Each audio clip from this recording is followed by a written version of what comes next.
Good morning. Today is Sunday, August 11th, 2024.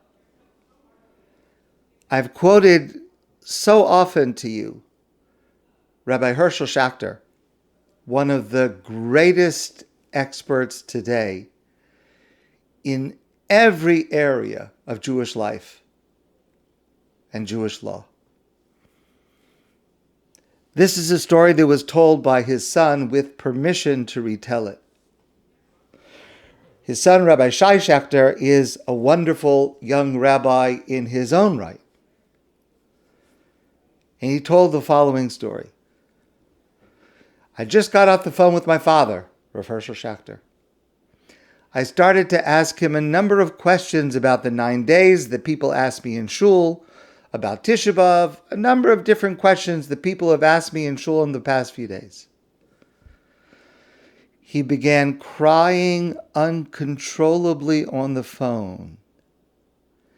And he said, Shai, I really can't answer these questions. I really don't know the rules.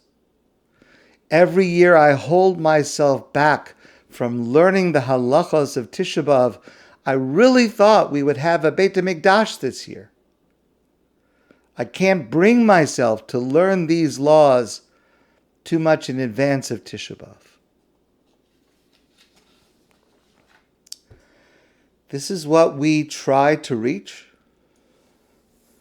And for most of us, or I'll just speak personally, for me, it's so hard to feel emotionally the loss of the Beit HaMikdash, the Holy Temple in Jerusalem, the effect of Galus, of exile, and the reality, the certainty of its return.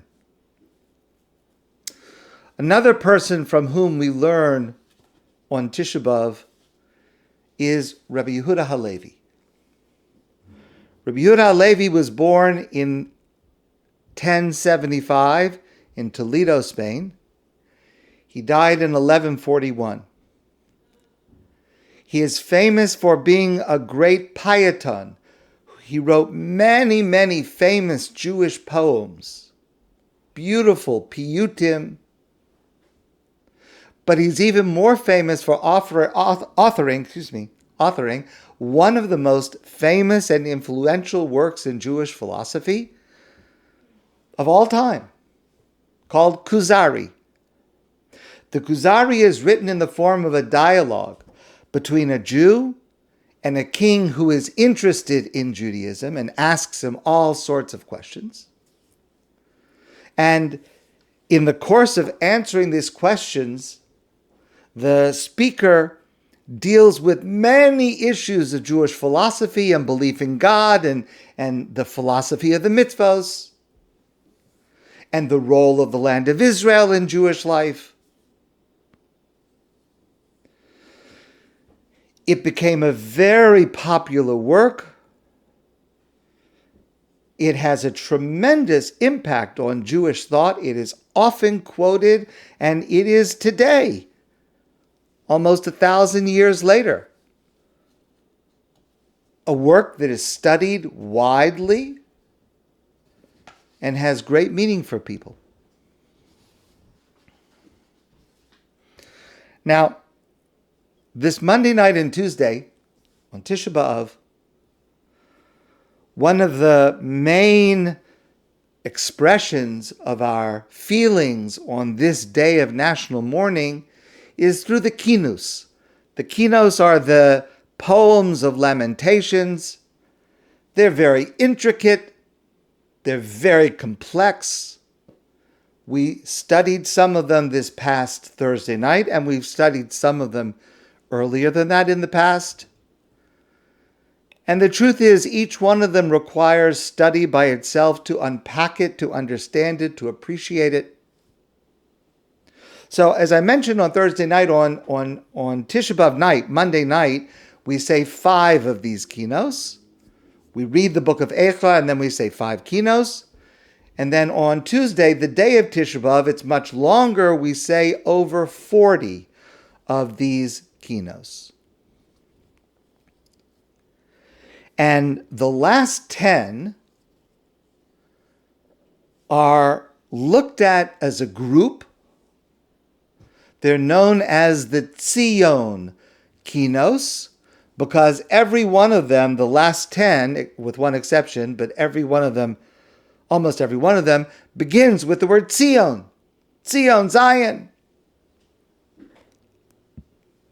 The first one was written by Rabbi Yehuda HaLevi. And all 10 of these poems, so it's a significant chunk of our attention and emotional content of Tisha B'Av, all 10 of them are about the fact that the land of Israel is the chosen land, the perfect land, the most beautiful land. The first one was written by Rabbi Yehuda HaLevi, as I said, and then the others written by others who kind of imitated his style. But this first one, I referred to it on Thursday night. It begins with the words, Tzion Halo Tishali, Al Shalom Asirayach. Now, the entire Kinnah, this very intricate, beautiful poem, reflects an important philosophical truth that Rabbi Yehuda HaLevi expressed in Kuzari and many other places, that the land of Israel is unique not only in a metaphoric sense, but in a natural sense as well. The air is clearer in Israel, and it's charged with the divine spirit. Nature is more beautiful and magnificent in Tzion than elsewhere.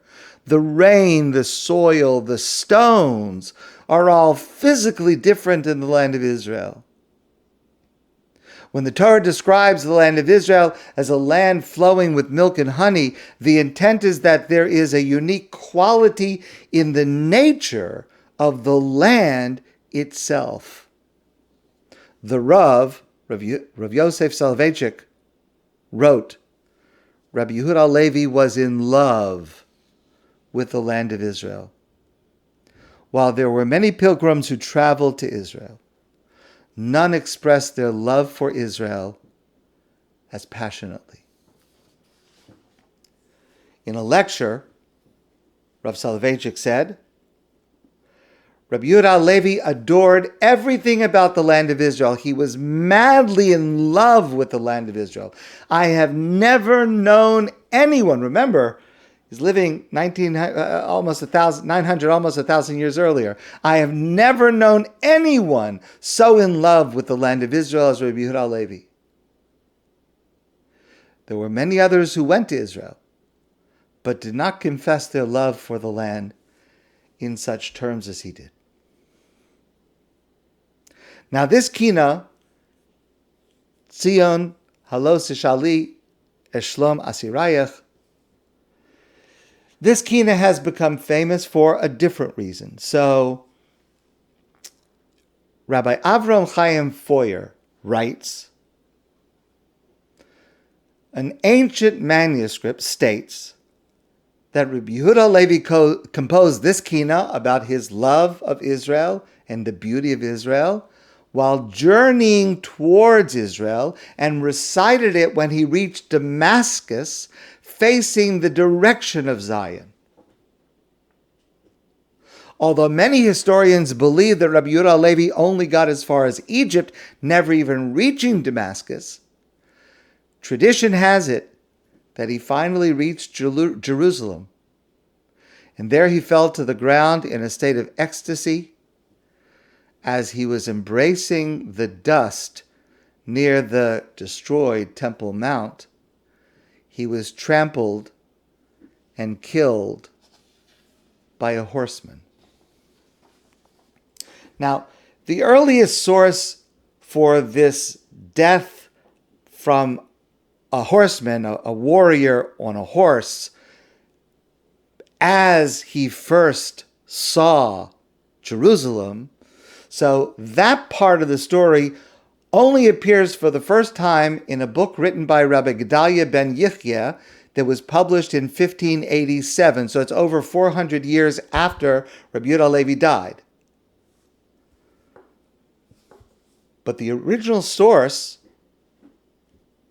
has one addition to this legend that Rabbi Foyer did not include, and that is that Rabbi Yehuda HaLevi recited the Kinnah of Tzion Halo Tishali right before he was killed. The truth of each part of this legend is in dispute by scholars. Some say he wanted to go to Israel but never made it. Some say that our Kinnah was written on the way, not in Israel. And some say the story of Halevi's death when he reached Jerusalem did not happen. Eliezer Brat is a well-known rabbinic historian, and he concludes from recently found manuscripts that the legend of reaching Jerusalem and being killed there is probably true. I mentioned on Thursday night that the opening line has a heightened meaning for us this year. Tzion Halo Tishali Lishlom Asirayach Tzion. Surely you inquire after the well-being of your captives. And this year, of course, all of us are so deeply worried about the well-being of our captives being held in horrendous conditions in Gaza. But it's interesting, and this is now part of the commentary of the Rav Yosef Soloveitchik, on this passage. The words indicate that Tzion is concerned with the well-being of her captives. It's noteworthy. Remember, Rabbi Yehuda HaLevi was talking about the destruction by the Babylonians and the destruction by the Romans, the first temple, the second temple. It's noteworthy that they are described as the captives of Zion, not the captives of the Romans or Babylonians or today Hamas. Tzion refers to the Jewish people, and Tzion refers to the land of Israel. And Tzion is Darshe Shlomech. She cries for her hostages today. Listen, please, to the words of the Rav. The author is emphasizing the eternal bond between the Jewish people and Zion. He describes the beautiful relationship between the people and the land. The land inquires about the people and sends regards to them, and the people send their regards to the land. Listen to this and how meaningful, how poignant it is for us this year. It's comparable to the bond between a mother and her child, who because of grave circumstances are separated from each other. They have not seen each other for a very long time, but they continue to cry for and to convey their fervent feelings for each other. And we express this year, perhaps more emotionally than ever before, what it feels to have a brother and a sister, a son, a daughter, a father, a mother, held hostage in Gaza. We continue to cry for them, and we continue to convey our fervent feelings for their welfare and for their safe return. And so, remarkably, Rabbi Yehuda HaLevi, writing so many centuries ago, expresses so poignantly and evocatively the feelings that we have this year.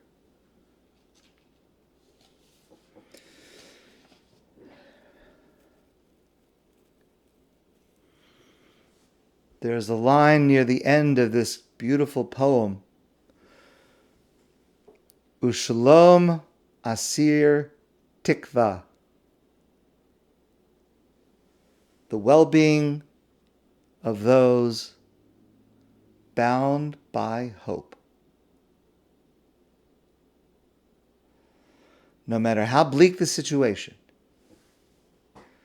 and no matter how long the exile, no matter how long the captivity, we cannot give up. We do not give up hope. Implicit in this phrase is that Rabbi Yehuda HaLevi himself is an asir tikva, and his soul continues to cry for the return of Tzion's people, Tzion's captives, as do all of us today. May this Kinnah and the essence of Rabbi Yehuda HaLevi's life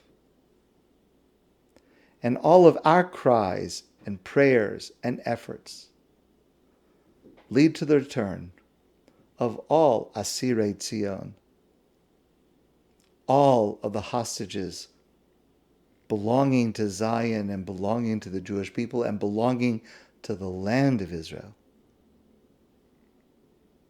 to bring all of them home soon. My friends, I wish you a good day, and I look forward to seeing you again soon in person.